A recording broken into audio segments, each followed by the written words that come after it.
नमस्कार दोस्तों, स्वागत है आप सभी का हमारे YouTube channel exam study time पर। मैं हूँ रुत कुमार और आज जो पढ़ाने वाले हैं वह बेसिक मैथ में कुछ इम्पोर्टेंट फैक्ट हैं, उसके बारे में जानेंगे। तो क्या क्या है, तो एक एक करके सारे फैक्ट को जानेंगे। तो चलिए देख लेते हैं। पहला फैक्ट में क्या कह रहा है, किसी संख्या में शून्य से गुणा किया जाए। कोई भी संख्या हो, अगर शून्य से गुणा किया जाए या शून्य को किसी संख्याओं से गुणा किया जाए तो गुणनफल हमेशा क्या प्राप्त होगा, शून्य प्राप्त होगा। कोई भी संख्या हो, अगर उसमें शून्य से गुणा करेंगे तो शून्य प्राप्त होगा। कोई भी संख्या नहीं रहते हैं, 13 से अगर 0 से गुणा करेंगे तो क्या होगा, 0 प्राप्त होगा। या फिर 0 को किसी भी संख्याओं से भी गुणा करेंगे तो वह हमेशा क्या प्राप्त होगा, तो वह 0 ही प्राप्त होगा। ठीक है। दूसरा पॉइंट क्या कर रहा है, शून्य में किसी संख्याओं से भाग दिया जाए। किसमें, शून्य में किसी संख्याओं से भाग दिया जाए तो भागफल हमेशा शून्य प्राप्त होगा। क्या प्राप्त होगा, शून्य प्राप्त होगा। कोई सा भी संख्या हो, कितना बड़ा भी संख्या हो, ठीक है, तो उसमें हम शून्य में किसी भी संख्याओं से भाग देंगे तो क्या प्राप्त होगा, वो शून्य प्राप्त होगा। कितना बड़ा भी संख्या हो, 0 में भाग देने पर हमेशा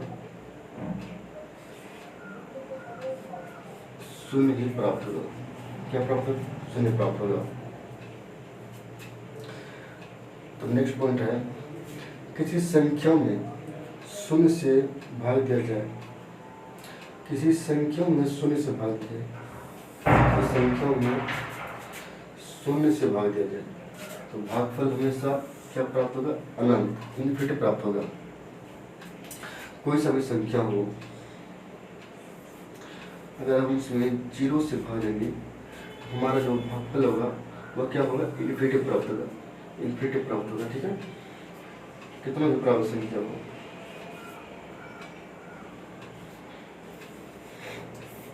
जीरो से भाग देने पर हमेशा इन्फिनिटी ही प्राप्त होगा।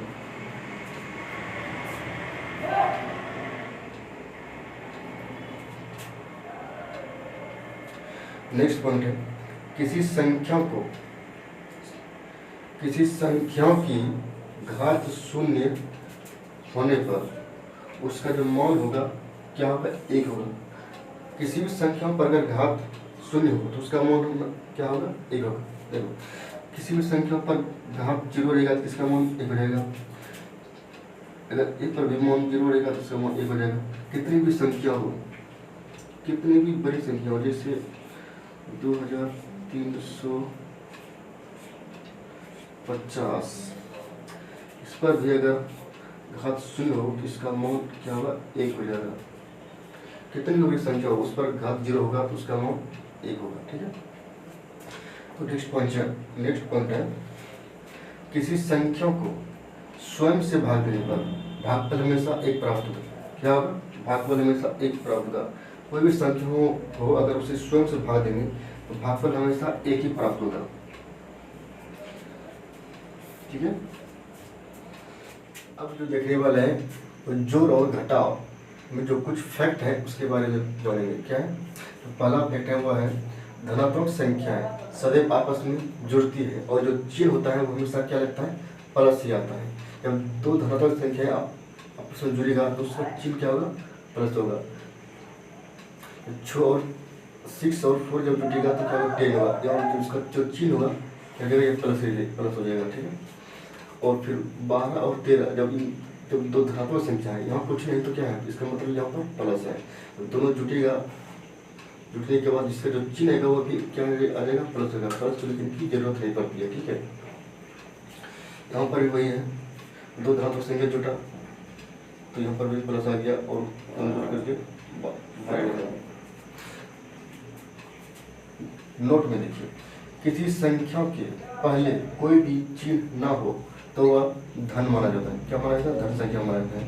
अगर किसी संख्या के पहले कोई भी चिन्ह ना हो तो उसे धन माना जाएगा। अगर देखिए यहाँ पर 3 है, 3 के पहले कुछ नहीं है, यहाँ का इसको प्लस मानेंगे।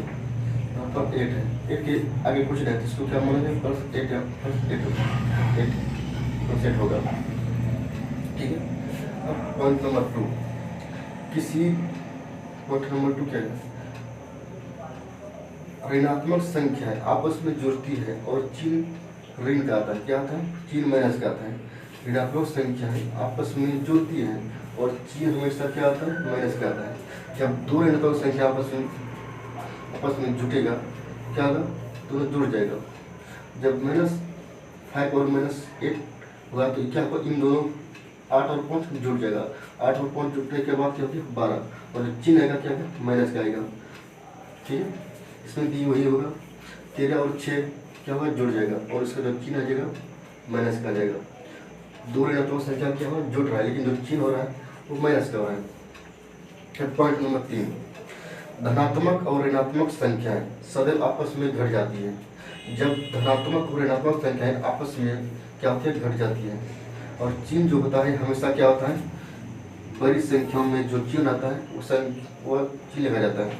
अब देखो, 9 में से +9 और -14 में से क्या होगा? दोनों तो घट जाएगा, लेकिन 14 में से 9 गया तो 5, और चिन्ह क्या आएगा? जो बड़ी बड़ी संख्या है, क्या है बड़ी बड़ी संख्या? 14, इसका चिन्ह आ जाएगा तो माइनस। बड़ी बड़ी संख्या का चिन्ह क्या है?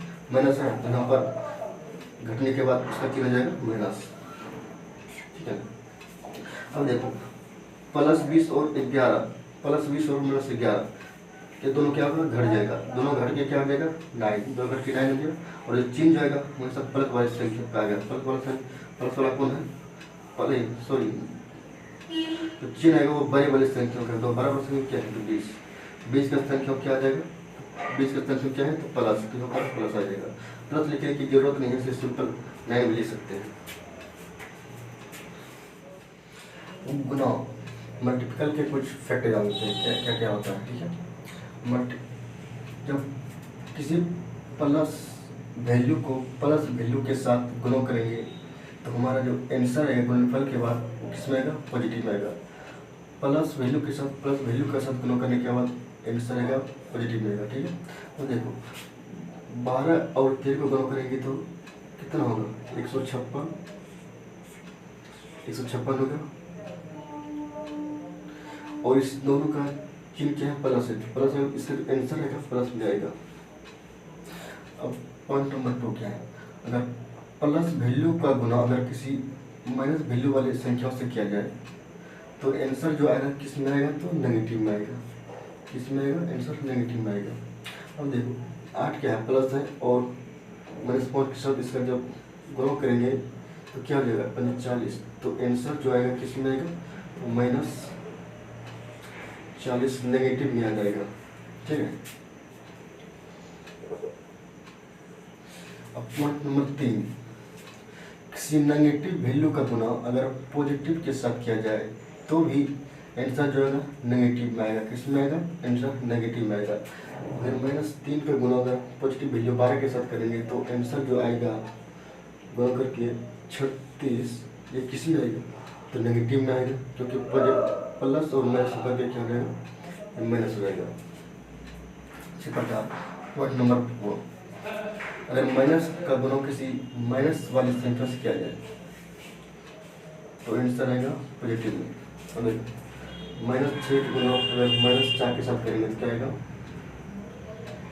गुना करके 24 तो आएगा, लेकिन आंसर किस में आएगा? पॉजिटिव में आएगा। माइनस और माइनस गुना करके क्या आएगा? प्लस आ जाएगा।